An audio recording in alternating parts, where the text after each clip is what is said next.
नमस्कार. 7च्या बातमीपत्रात मी दीपाली केळकर आपलं स्वागत करते. सुरुवातीला एक नजर ठळक बातम्यांवर. देशातल्या तरुण तंत्रज्ञांनी नोकरी शोधण्यापेक्षा स्वतः उद्योजक व्हावं आणि रोजगार निर्मिती करावी, राष्ट्रपतींचं आवाहन. भारतासोबत उच्च तंत्रज्ञानावर आधारित लष्करी साधनसामग्रीचं उत्पादन करण्याचा अमेरिकेच्या पेंटागॉनचा निर्णय. भारत आणि श्रीलंका यांच्या 4 महत्त्वपूर्ण करारांवर स्वाक्षरी.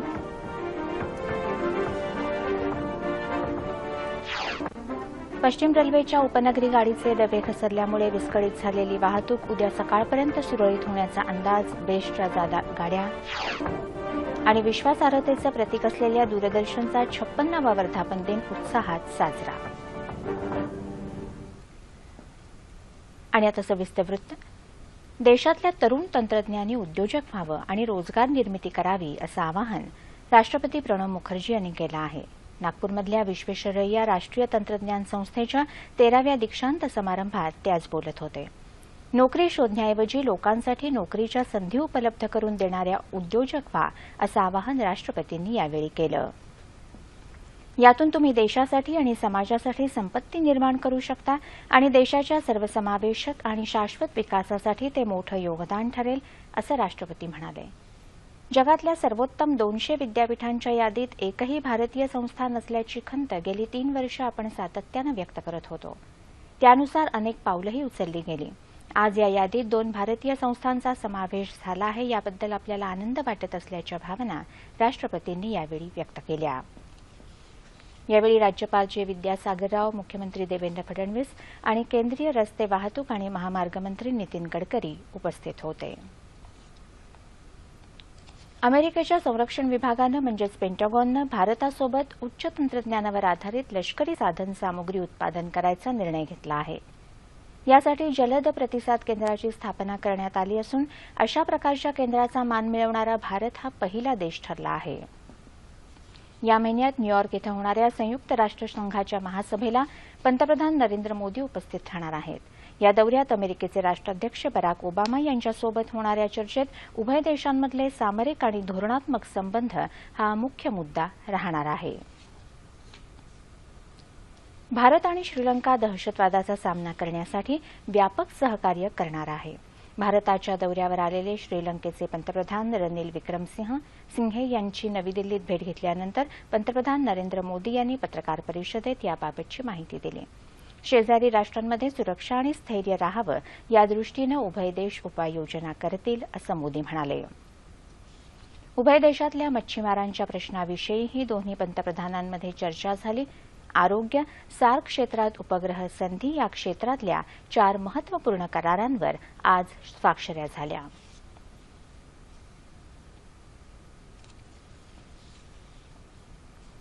शेतकऱ्यांच्या विविध प्रश्नांसाठी राष्ट्रवादी काँग्रेसनं राज्यात पुकारलेल्या जेलभरो आंदोलनाचा आजचा दुसरा दिवस असून आज उत्तर महाराष्ट्रात आंदोलन करण्यात येत आहे. जळगाव जिल्ह्यातल्या अजिंठा चौफुली इथं राष्ट्रवादीचे खासदार ईश्वरलाल जैन यांच्या प्रमुख उपस्थितीत जेलभरो आणि रास्ता रोको आंदोलन करण्यात आलं. नागपूर मुंबई राष्ट्रीय महामार्गावर आयोजित या जेलभरो आंदोलनात मोठ्या संख्येनं कार्यकर्ते सहभागी झाले होते. सुमारे तासभर चाललेल्या आंदोलनामुळे वाहतूक ठप्प झाली होती. त्यामुळे नागरिकांची मोठी गैरसोय झाली. धुळे जिल्ह्यातही विविध ठिकाणी आज जेलभरो आंदोलन करण्यात आलं. राज्य सरकार संवेदनहीन असल्याचा आरोप आमदार जितेंद्र आव्हाड यांनी चाळीसगाव चौफुली इथं झालेल्या आंदोलनाच्या वेळी केला.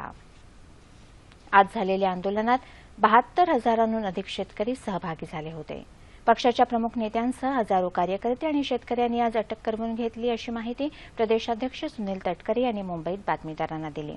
नाशिक जिल्ह्यातही माजी उपमुख्यमंत्री छगन भुजबळ यांच्या नेतृत्वाखाली करण्यात आलेल्या आंदोलनात भुजबळ यांच्यासह अनेक कार्यकर्त्यांना पोलिसांनी ताब्यात घेतलं. त्याचबरोबर नंदुरबार, अक्कलकुवा आणि तळोदा शहरातही जेलभरो आंदोलन करण्यात आलं. 2 दिवसात 2 रुग्णांचा स्वाईन फ्लूमुळे मृत्यू झाल्यानं कोल्हापुरात घबराट पसरली आहे. कोल्हापुरातील गणपतराव कृष्णाजी खोपडे तसंच कदमवाडी इथली सायली सचिन कदम हिचा उपचारादरम्यान स्वाईन फ्लूनं मृत्यू झाला.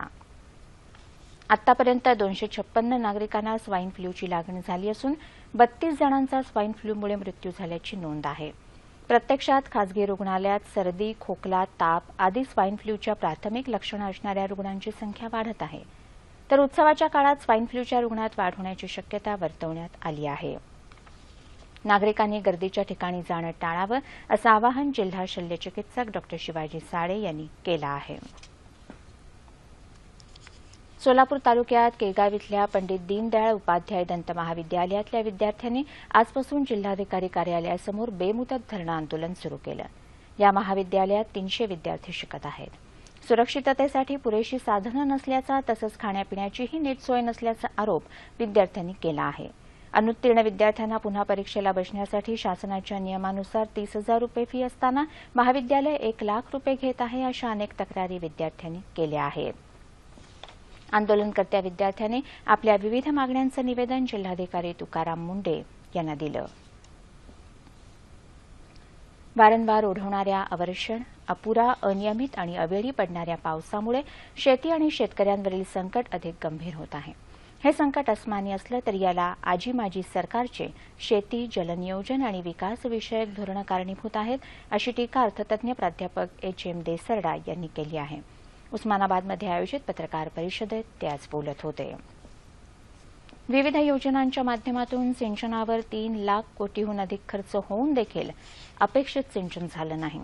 हवामान बदलाचं वास्तव लक्षात घेऊन शेतकऱ्यांसाठी कायमस्वरूपी उत्पन्न आणि चरितार्थाची हमी आवश्यक आहे, असं देसरडा म्हणाले. तसंच राज्यात सुरू असलेलं जलयुक्त शिवार अभियान पर्यावरणशास्त्राच्या विरोधी असून यातून पाणी जमिनीत मुरणार नाही, याच्या प्रचलित रचनेत आमूलाग्र बदल करून त्याला मूळ पाणलोट विकास आणि व्यवस्थापन संकल्पनेवर आणायला हवं, असं मतही त्यांनी मांडलं. दुष्काळी भागाचा पाणी प्रश्न सोडवायचा असेल तर नदी खोरनिहाय जलव्यवस्थापनाची गरज आहे, असं मत जलतज्ञ प्रदीप पुरंदरे यांनी लातूरमध्ये व्यक्त केलं. विश्वेश्वरय्या जयंतीचं औचित्य साधून साजऱ्या करण्यात येणाऱ्या अभियंता दिन कार्यक्रमात ते आज बोलत होते. या 3 दिवसीय कार्यक्रमाचा आज समारोप झाला. मराठवाड्याला हक्काचं पाणी मिळावं आणि पाण्याचं समन्यायी वाटप व्हावं यादृष्टीनं अत्याधुनिक तंत्रज्ञान वापरलं जावं, धरणातून बेकायदेशीरपणे पाणी सोडलं जाऊ नये, सिंचन तलाव आणि बंधाऱ्यांच्या देखभालीसाठी निधी उपलब्ध व्हावा, अशा सूचना त्यांनी यावेळी केल्या. दुष्काळी परिस्थितीच्या पार्श्वभूमीवर उस्मानाबाद इथं रिपब्लिकन पार्टी ऑफ इंडियाच्या वतीनं येत्या 22 तारखेला दुष्काळी परिषदेचं आयोजन करण्यात आलं आहे. मुंबईत वांद्रे इथे पक्षाध्यक्ष खासदार रामदास आठवले यांनी आज पत्रकार परिषदेत ही माहिती दिली. आठवले स्वतः येत्या 20, 21, 22 तारखेला सांगली, सातारा, सोलापूर, बीड, लातूर आणि उस्मानाबाद या 6 जिल्ह्यातल्या दुष्काळी परिस्थितीची पाहणी करणार आहेत. सरकारनं दुष्काळी परिस्थितीवर मार्ग काढण्यासाठी अभ्यास गटाची नियुक्ती करावी, अशी मागणी त्यांनी केली. दुष्काळग्रस्तांना आर्थिक मदत म्हणून आपलं खासदारकीचं 2 महिन्यांचं वेतन मुख्यमंत्री सहाय्यता निधीमध्ये देण्याची घोषणा आठवले यांनी यावेळी केली. हार्बर रेल्वे पाठोपाठ आज सकाळी पश्चिम रेल्वे मार्गावरही उपनगरी गाडीचे डबे घसरल्यानं ठप्प झालेली जलद मार्गावरची वाहतूक उद्या सकाळपर्यंत सुरळीत होईल, अशी शक्यता पश्चिम रेल्वेचे विभागीय व्यवस्थापक शैलेंद्र कुमार यांनी वर्तवली आहे. प्रवाशांच्या सोयीसाठी म्हणून बेस्ट प्रशासनाकडून चर्चगेट ते मीरा रोडपर्यंत 165 जादा बसेस सोडल्या असल्याचं बेस्टचे जनसंपर्क अधिकारी मनोज वराडे यांनी सांगितलं. आज सकाळी विरारहून चर्चगेटकडे येणाऱ्या जलद मार्गावरच्या लोकलचे अंधेरी आणि वेलेपार्ले स्थानकांदरम्यान क्रॉसिंग करताना 7 डबे घसरले. यामुळे जलद मार्गावरची दोन्ही बाजूंची रेल्वे वाहतूक ठप्प झाली असून जलद मार्गावरची वाहतूक धीम्या मार्गावर वळवण्यात आली. त्यामुळे ऐन गर्दीच्या वेळी प्रवाशांचे अतोनात हाल होत आहेत. रेल्वे अभियंत्यांचं पथक घटनास्थळी दाखल झालं असून वाहतूक पूर्ववत करण्यासाठी अथक प्रयत्न सुरू आहेत. या अपघाताचा हार्बर रेल्वेवरही काहीसा परिणाम झाला असला तरी अंधेरी ते सीएसटी ही हार्बर रेल्वे मार्गावरची वाहतूक सुरू आहे. या संपूर्ण घटनेचा रस्ते वाहतुकीवर परिणाम झाला आहे. देशात दूरचित्रवाणी माध्यमाचा उल्लेख आजही बहुतांश जण दूरदर्शन असाच करतात. हाच या संस्थेच्या विश्वासार्हतेचा, व्यापकतेचा प्रभाव. गौरवशाली इतिहासाचे सोनेरी क्षण जपत स्पर्धेच्या कोलाहलातही अस्सलपणा कायम राखत लोकोपयोगी कार्यक्रमांच्या निर्मितीचा ध्यास उरी बाळगून नवी झेप घ्यायला दूरदर्शन सज्ज झालंय. दूरदर्शन आज आपला 56वा वर्धापन दिन साजरा करतंय.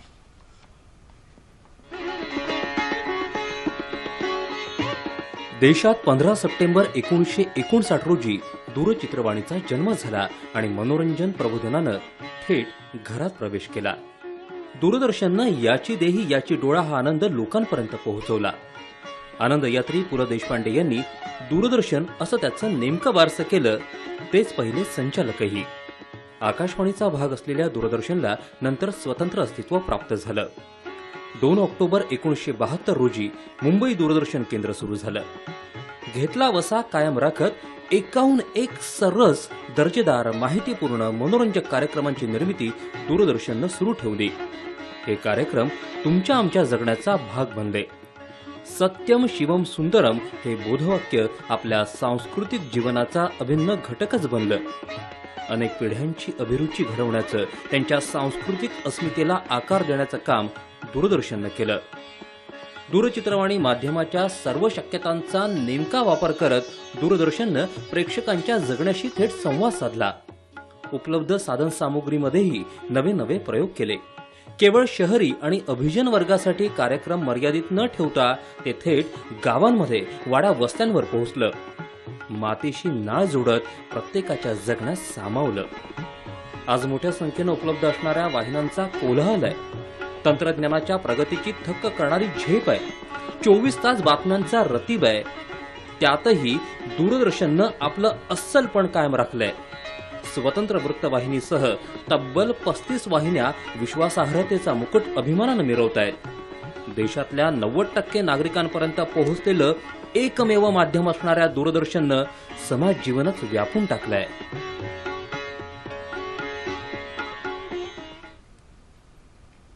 आणि आता हवामान वृत्त. राज्यात सिंधुदुर्ग आणि रत्नागिरीमध्ये जोरदार पावसाला सुरुवात झाली आहे. येत्या 48 तासात कोकणात बहुतांश ठिकाणी तर मध्य महाराष्ट्र, मराठवाडा आणि विदर्भात अनेक ठिकाणी पाऊस पडेल असा अंदाज हवामान विभागानं व्यक्त केला आहे.